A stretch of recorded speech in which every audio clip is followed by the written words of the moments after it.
Welcome to अपनी jobs academy. दोस्तों और साथियों, एक इंपॉर्टेंट अपडेट आपके साथ शेयर करने जा रहा हूं मैं। वो ये है कि ऑफिशियल डेट जो है इंडियन आर्मी अग्निवीर के लिए आ चुकी है। तो जो डिजायर करते हैं कि हम इंडियन आर्मी में जाकर अपने देश को सर्व करें, तो उन सबके लिए एक बेहतरीन मौका है जिन्होंने फॉर्म भरा है। बेटा जी, आपको 30 जून से लेकर 10 जुलाई के बीच में एग्जाम होगा। और आज हमारे पास जो डेट है वो मैं देख रहा हूं, आज 5 जून है 2025 है आज। और 10, 20 और 30 जून 2025 से एग्जाम शुरू होगा आपका। 10 जुलाई 2025 तक किसी भी डेट में आपका एग्जाम आ सकता है। ये ऑफिशियली तौर पे बताया गया है। अब अंदाजा लगाइएगा आपके पास दिन कितने बचे हैं। 5 से 10, 10 से 20, 20 से 30, कितने दिनों में कुल मिलाकर आपके पास, अगर हम देखा जाएगा छुट्टियां छोड़कर, 20 दिन आपके पास टोटल है। सही से ऐसे तो देखने को बंदे को एक महीना भी दिख रहा है ये, पर जो मैं आपको वर्किंग डेज बता रहा हूं कि हमें मान के चलना है। बेशक हमारे पास महीना है, पर मान के चलेंगे हमारे पास 20 ही दिन है, तो 20 वर्किंग डेज हमारे पास है। इन 20 दिनों में ही हमने इतिहास को बदल देना है। हमने अपने जिंदगी में जो कुछ हुआ है आज तक, उसको बदल कर दिखाना है। अगर आपके अंदर जोश है, जज्बा है, और आपको कोई ऐसी चीज जिंदगी में आपके साथ हुई है जो आपको मजबूर कर रही है पढ़ने के ऊपर, तो वो मौका अभी है। आप चाहते हैं ना कि जिन लोगों ने आज तक आपको ताना दिया है कि आप कुछ नहीं कर सकते, आप चाहते हैं कि जिन्होंने आपको ये कहा कि आप बिल्कुल, आप कुछ नहीं, आप आपसे एग्जाम थोड़ी पास होगा, तो मौका है इस वक्त उन्हें दिखाने का। जिसने आपसे ये कहा होगा कि आप सरकारी नौकरी के लिए क्या दौड़ धूप लगा रहे हो भैया, इतने सालों से लोग कर रहे हैं, तुम्हें कहां मिलेगी। तो अब वो एक वक्त आ चुका है आपके पास। अपने अंदर जो ये गुस्सा है ना, इसे आप अब मेहनत में लगा दो। अगर आप इस गुस्से को मेहनत में लगाओगे तो सफलता आपके कदम चूमेगी। यकीन मानिए, वर्क इन साइलेंस, खामोशी में जो मेहनत करता है, let your success makes noise, आपकी जो कामयाबी है वो शोर मचाएगी। समझ रहे आप। अपने आप के अंदर ये जज्बा अगर आपके है कि आओ मैं अपने बूढ़े मां बाप का सहारा बनूंगा या बनूंगी, तो मुझे फिर इन 20 दिनों में अपना डिस्ट्रैक्शन वाला जो मोड है उसे स्विच ऑफ करना पड़ेगा। फ्लाइट मोड पे मैं डाल दूं तमाम डिस्ट्रैक्शंस को 20 दिन के लिए, और ना मैं इधर कोई मैसेज पढ़ूंगा ना इधर जाऊंगा। बस मेरा एक ही फोकस है कि मुझे वर्दी पहन के सर के पास जाना है। तो अगर आपके पास ये सपना है तो हम आपको पूरा करने के लिए, हम वो लोग हैं जो रात को 2:30 बजे भी हम पढ़ाते रहे हैं। यूट्यूब इस पर गवाह है कि हमने 2:30 बजे भी जम्मू कश्मीर पुलिस कांस्टेबल को पढ़ाया है। टेरिटोरियल आर्मी वालों को रात 11-12 बजे तक भी पढ़ाते गए हम। तो हम आपके लिए वो मेहनत करेंगे कि आप याद रखेंगे। बस ये कि अगर आप पढ़ना चाहते हो, कुछ बनना चाहते हो, तो हम आपके साथ खड़े हैं। अगर आप ही ढीले पड़े हो तो हम क्या करें। अब देखिए स्ट्रेटेजी क्या रहेगी। इसमें सबसे पहले आपको बताऊंगा, मैथ जरूरी है बेटा। टोटल अग्निवीर में हमारे पास 50 क्वेश्चन है। कितने बेटा बोलो, कितने नंबर होते हैं। 100 नंबर का पेपर होता है। हर क्वेश्चन के कितने मार्क्स है, 2 मार्क्स। 2 मार्क्स का एक क्वेश्चन होता है, 100 मार्क्स हो गए। और नेगेटिव मार्किंग पता कितनी होती है इसमें, कितनी होती है। देयर इज नेगेटिव मार्किंग होती है इसमें। इसमें मैथ है, रीजनिंग जो है वो 5 क्वेश्चन रीजनिंग के आते हैं। कितने क्वेश्चन बोला मैंने। इसमें आपके पास जनरल साइंस भी है और आपके पास जनरल नॉलेज भी है। ठीक है बेटा, ठीक, डन। आप यहां से आप अंदाजा लगाइएगा, 15 क्वेश्चन किसके होते हैं बेटा बोलो, मैथ के, है ना। साइंस के कितने हैं, 15, 5 कितने होंगे, 20। और इसे कितने होंगे, इसके 15 और इसके 15, 30, 15, 45 और 5, 50 क्वेश्चन टोटल होते हैं इसमें। अब वो एग्जामिनर पे डिपेंड कर सकता है, कभी इसके 20 पूछेगा, कभी उसके 2 पूछेगा। ये तो एग्जामिनर का अपना पैटर्न है। मैं ऐसे मान के चल रहा हूं कि इस तरह से आ सकता है। टोटल मेरे पास, मैं इस बीच में पढ़ूंगा ही नहीं कि बीच में इसके 5, उसके 10। I don't care about this. मेरे पास इतना है कि मुझे टोटल कितने क्वेश्चन आएंगे। अगर मैं अपने बच्चों को इस पूरे सिलेबस के अकॉर्डिंगली 4000 एमसीक्यूज करवाऊंगा, कितने बोलो बेटा? उसमें मान लीजिए मैथ में आपके 1000 हो गया, ठीक है जी। रीजनिंग का मान लो 200 से 300 हो गया, एग्जाम्पल दे रहा हूं मैं आपको। और इनके ऊपर आपको 3000 आएगा। बताइए सिलेक्शन नहीं होगी क्या? समझ रहे हैं आप?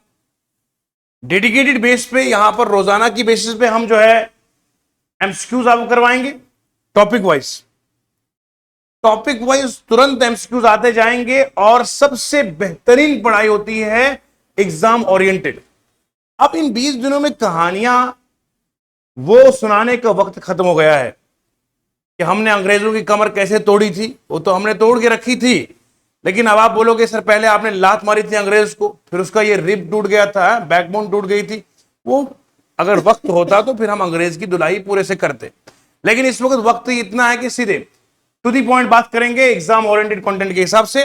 लो भैया, मैं आपको 4000 क्वेश्चन करवा देता हूं और इस श्योरिटी के साथ, सवाल हो कहीं से, सॉल्यूशन होगा यहीं से और सिलेक्शन भी होगी यहीं से। इतना गारंटीड कहूंगा मैं, अगर आप मेरी मेहनत पर पूरा पूरा आप काम करेंगे, जिस तरह से बाहर रिजल्ट्स लगे हुए टेरिटोरियल आर्मी के बच्चों के चमकते हुए चेहरों के साथ, आपका भी फोटो कल लगे। श्योरिटी के साथ बोल रहा हूं मैं। अगर आपके अंदर जज्बा है, आप रात को पढ़ना चाहते हो, आप मैसेज कीजिए सर हम लाइव आएंगे रात को। हमने ये हिस्ट्री रखी है आपके सामने, है कोई चीज ढकी छुपी तो है नहीं। तो इसलिए बोल रहा हूं बेटा, आज से हम इस स्ट्रैटेजी पे चलेंगे। और अग्निवीर के बच्चों के लिए हमने बहुत एक बेहतरीन काम किया है। इस पूरा कोर्स की कंप्लीशन के लिए, मैं बता ही देता हूं ताकि ये मैसेज दूर तक पहुंचे। कोर्स कंप्लीशन है, दिन नहीं देखना आपने, अपने कोर्स देखना है। इसके लिए टोटल फीस हमने सिर्फ रखी है 3000 रुपए अग्निवीर वाले बच्चों के लिए। तो मतलब ये कुछ भी नहीं है। अगर सिलेक्शन हुई तो क्या तनख्वाह मिलेगी, बढ़िया है, ठीक है जी। और अगर आपको ये एग्जाम क्वालिफाई हो गया तो आपको ये जज्बा रहेगा कि यार अगर मैं अग्निवीर का पास कर सकता हूं, कल टीए का भी कर सकता हूं, कल मैं बीएसएफ का भी कर सकता हूं, मैं सीआरपीएफ का कर सकता हूं, है ना। तो इस तरह से आपके अंदर एक जज्बा आएगा। तो चलिए बढ़ते हैं आज के इस सिलेबस की ओर। मैं दिखाना चाहूंगा आपको मैथ में क्या करना है। देखिए बेटा, बंदा हारता किसमें, इसमें देखो, पहले सिलेबस देखते पहले मैथ में क्या क्या आएगा। नंबर 1 नोट करते जाएंगे। पहला आपका नंबर सिस्टम बेटा, क्या है बोलो बेटा, नोट कीजिएगा। दूसरा आपका एलसीएम, एचसीएम, एचसीएफ आता है और डिविजिबिलिटी।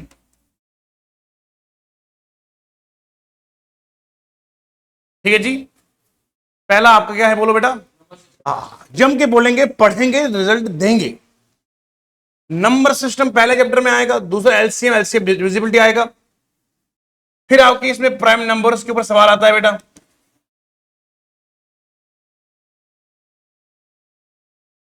फिर आपका इसमें आता है एक सवाल सिंपलीफिकेशन पे।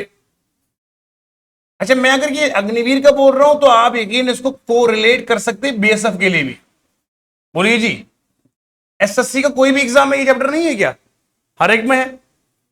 तो सिंपलीफिकेशन भी आएगा। एवरेज पे सवाल मैंने अग्निवीर में ज्यादा देखे हैं क्योंकि मैं इतने सालों से पढ़ा रहा हूं ये डिफेंस के बच्चों को। नंबर सिस्टम हो गया मैथ में, एलसीएम, एचसीएफ, डिविजिबिलिटी हो गया, प्राइम नंबर हो गया, सिंपलीफिकेशन, एवरेज हो गया। इसके बाद इसमें सवाल आता है आपका टाइम, स्पीड एंड डिस्टेंस के ऊपर। नोट करो, शाबाश। सातवां आता है इसमें टाइम एंड वर्क के ऊपर। आठवां आता है प्रॉफिट एंड लॉस के ऊपर। मैं आपको ये बता रहा हूं, पिछले सालों में जितने पेपर हुए हैं उनको देख के बता रहा हूं मैं आपको कि बेटा ये पढ़ना है आपने। अभी तक हमने डिस्कस किया नंबर 1 क्या है बोले, number system, LCM, prime number, simplification, average, time, speed distance, time and work, profit and loss. 9वें नंबर पे आप लिखेंगे बेटा परसेंटेज। ठीक है जी, परसेंटेज में आएगा आपको। इसमें सवाल आपका आता है मेंसुरेशन से रिलेटेड सवाल आता है। इसमें सवाल आपका आता है problem on edges baby.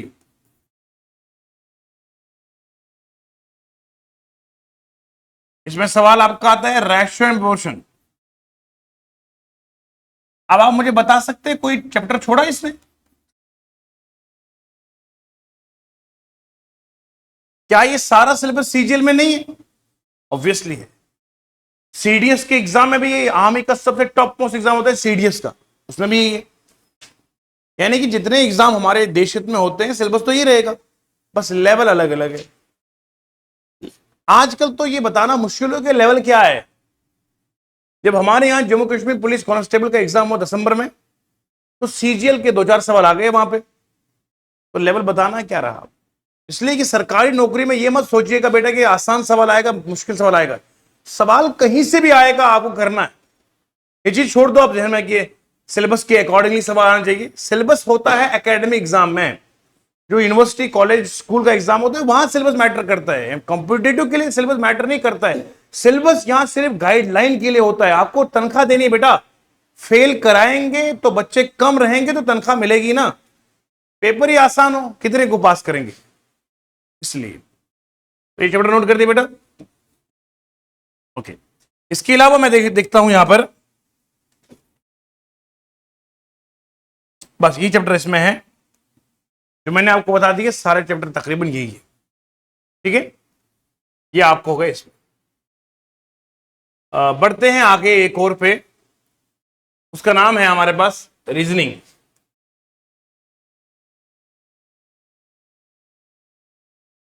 Reasoning में यहां पर सवाल जो आता है बेटा, आपको कोडिंग एंड डिकोडिंग पे मैंने ज्यादा देखा है।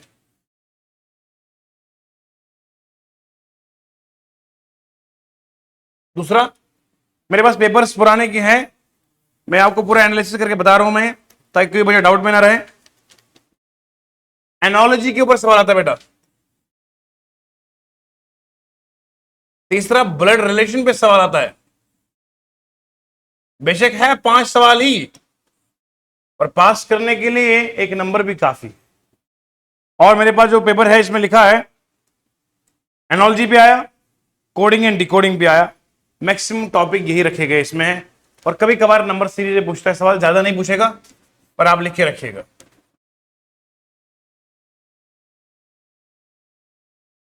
ठीक है बेटा, coding and decoding, analogy, blood relation, number series, और 5वां ऑड वन आउट।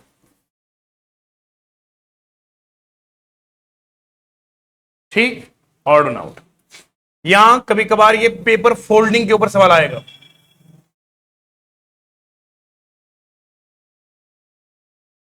ठीक है, तो इस तरीके से ये आएगा। या 7वें पे आएगा, एक और है, लिखो आप मेरे लिए, फिगर एनोलॉजी। इन चीजों को हम तैयार करेंगे। एमसीक्यू जब करेंगे तो उसमें बहुत सारा भंडार और भी आएगा। जो चीज यहां मैंने ना लिखी होगी वो तब भी एमसीक्यूज में आएगी। जब हजारों एमसीक्यूज करेंगे तो सवाल तो ऑब्वियसली आएंगे। एक और चैप्टर याद रखना बेटा, उसका आता है नाम रैंकिंग। क्या आता है बोलो? ये चीज है। ठीक है जी, नोट कीजिएगा, शाबाश। तो मेरे प्यारे बच्चों को थोड़ा सा और भी मिल गया। सबसे पहले डायरेक्शन पता हो कि मुझे जाना कहां है। अगर आपको ये समझ में आया कि देखो पहले सिलेबस ही नहीं पता होगा क्या पढ़ेगा। अब 20 दिन अगर लगाने हैं तो रात दिन बैठना है, मेहनत करनी है पूरे जोश के साथ। पता तो हो ना कि पढ़ेगा क्या। अभी पढ़ेगा ऐसी हवाओं में तो कहां पहुंचेगा।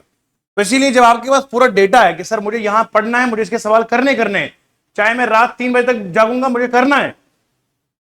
उसके बाद रीजनिंग में ये टॉपिक्स मुझे पढ़ने ही पड़ेंगे। इसके अलावा देखिए आप, अब बात करेंगे हमारे जीके की, जनरल नॉलेज।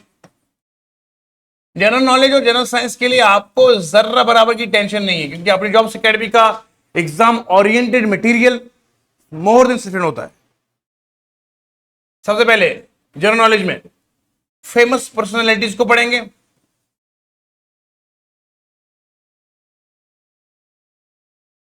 सेकंड, बुक्स के बारे में सवाल आता है बेटा, ऑथर्स के बारे में, ठीक है जी। करंट अफेयर के इवेंट्स होते हैं, अवार्ड्स हो गए, ठीक है जी। अच्छा, फिल्म्स के बारे में सवाल आता है,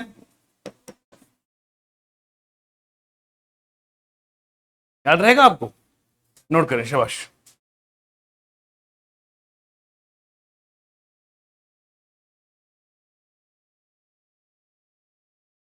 अच्छा, समझो आप बैटल्स के बारे में आता है, बैटल्स एंड वॉर्स होते हैं ना हिस्ट्री में,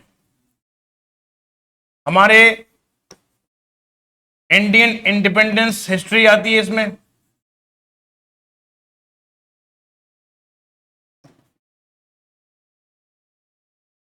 और 8वें नंबर पे लिखो आप first in the world, first in India.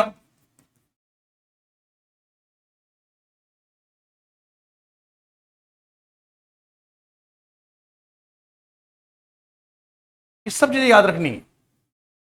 अच्छा, ये कितना एक लंबा प्रोसीजर है ये, अब देखिए जब एमसीक्यूज करेंगे सारा उसमें आएगा, पूरा कंटेंट बना हुआ है। First in India, first in world, समझ गए हो। अच्छा, साइंटिफिक डिस्कवरीज कौन कौन सी है जी। 11वें नंबर पे गवर्नमेंट की जो हमारी स्कीम्स होती है यहां पे, बढ़िया है।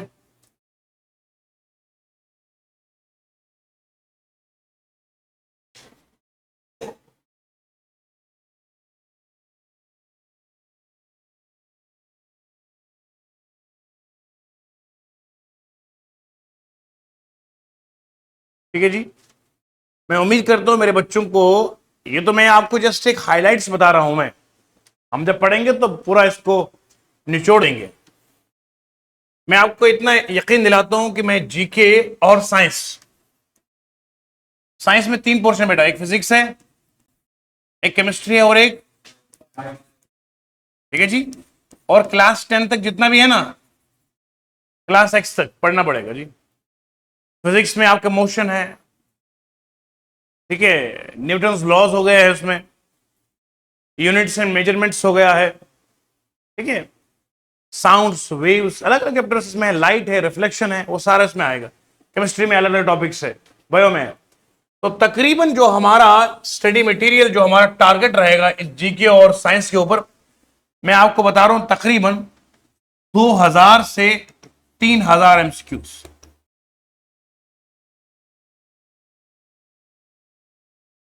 ठीक है जी, 2000 और 3000 एमसीक्यूज करेंगे, लेकिन आपने हमारा साथ देना है। साथ कैसे देना है, इस टाइम हम आपको बोलेंगे आपने रहना है, चाहे 3 घंटे गुजरे, 4 घंटे गुजरेंगे, टाइम का बिल्कुल परवाह किए बिना सीधे मुद्दे पर आएंगे, ठीक है। होशो हवास के साथ हर बात नोट करनी है।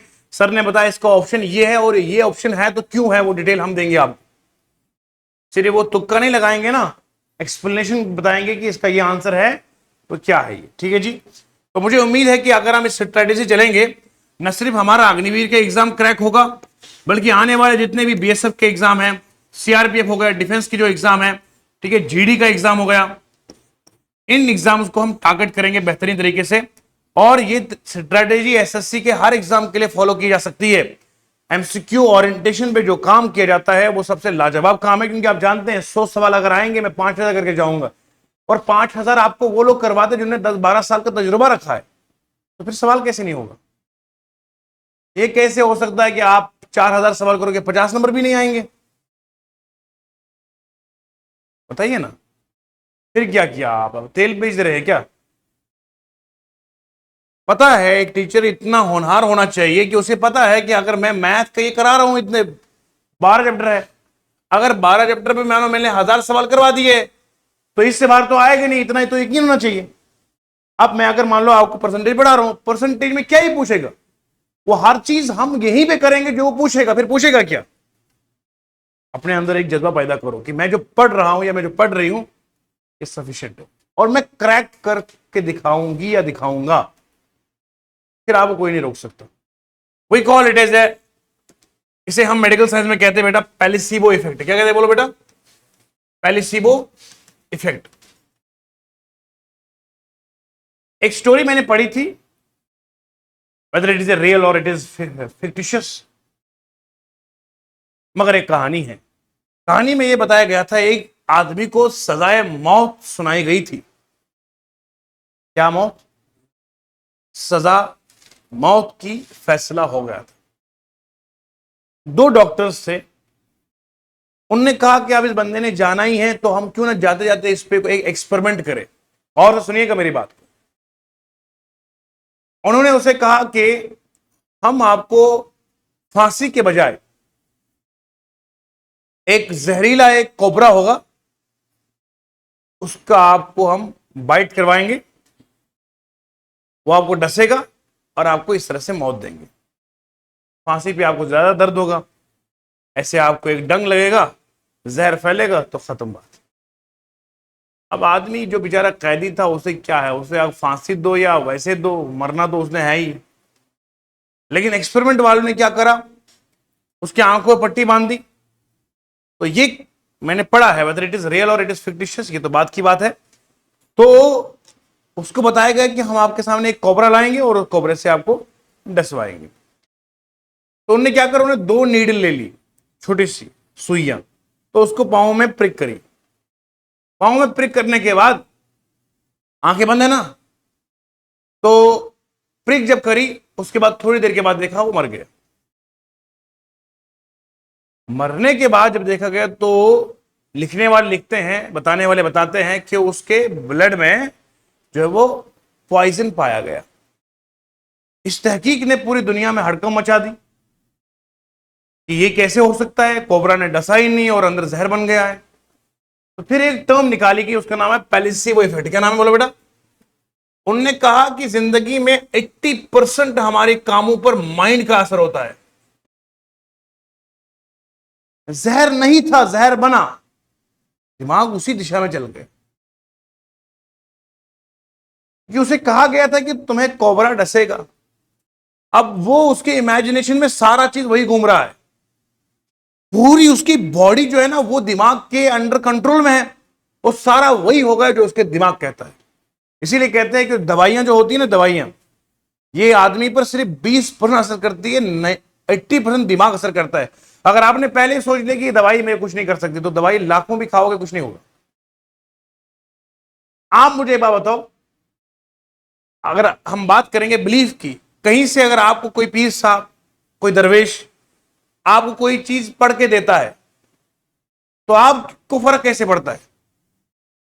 बिकॉज आपका माइंड इंटेंशन इतना स्ट्रांग है उसके ऊपर कि आप कहोगे नहीं यहां ही से फर्क होगा, फर्क पड़ता है। It is called as placebo effect. तो पहले से अपने डायरेक्शन को इस अंदाज से बनाना है कि अगर मुझे सर ने पढ़ाया है तो सिलेक्शन यहीं से होगी। अगर माइंड इस तरह से आपका वेकफुल है ना, फिर कौन रोकेगा आपको? Nothing will stop. It is called placebo. 80% mind का गेम है। पहले से मतलब ढीला पड़ा हुआ जी, हाँ देखा जाएगा, होगा तो ठीक है, नहीं होगा तो क्या ही होगा, कुछ नहीं। माइंड, समझ गए आप? तो मैं उम्मीद करता हूं कि मेरी इन बातों से यकीन आपको मोटिवेशन भी मिली होगी, जोश भी आपको आ गया होगा और आप सही डायरेक्शन में आप 20 दिन रात दिन फना करके हम मंजिल पे जाएंगे जरूर और अपने देश में सर्व करेंगे। जय हिंद साथियों, धन्यवाद।